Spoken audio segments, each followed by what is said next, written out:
Le Maroc réalise un parcours remarquable dans cette compétition, porté par une organisation tactique rigoureuse. Dans un groupe A particulièrement relevé, les Lions de l'Atlas ont tenu tête à la Zambie, 2 buts partout, dominé la RD Congo 4 buts à 2, puis assurer la victoire précieuse face au Sénégal 1 but à 0.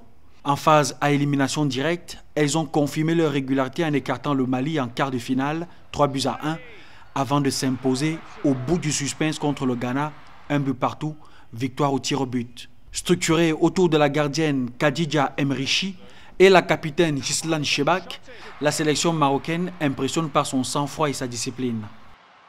Nous méritons le titre grâce au travail acharné de l'équipe et du peuple marocain qui soutient l'équipe en la poussant à devenir championne. Nous avons travaillé dur pour atteindre la finale.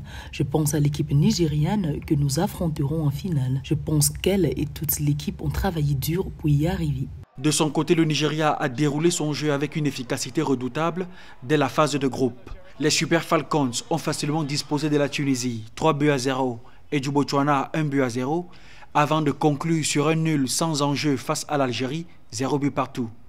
En quart de finale, elles ont survolé la Zambie 5 buts à 0 et remporté une demi-finale palpitante contre l'Afrique du Sud, tenante du titre 2 buts à 1.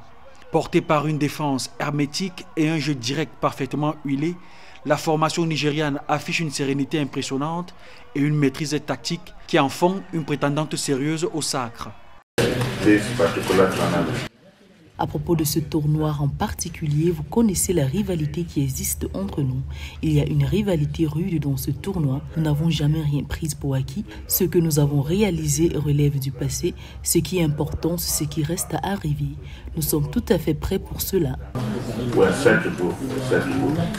Les chiffres parlent d'eux-mêmes. 12 buts inscrits pour 6 encaissés côté marocain. 11 réalisations pour un seul but concédé côté nigérian, avec 4 clean sheets à la clé.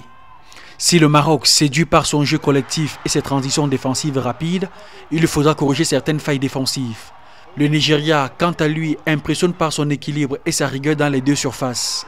La finale s'annonce donc comme un duel tactique et physique de haut niveau où chaque détail pourrait faire basculer la rencontre.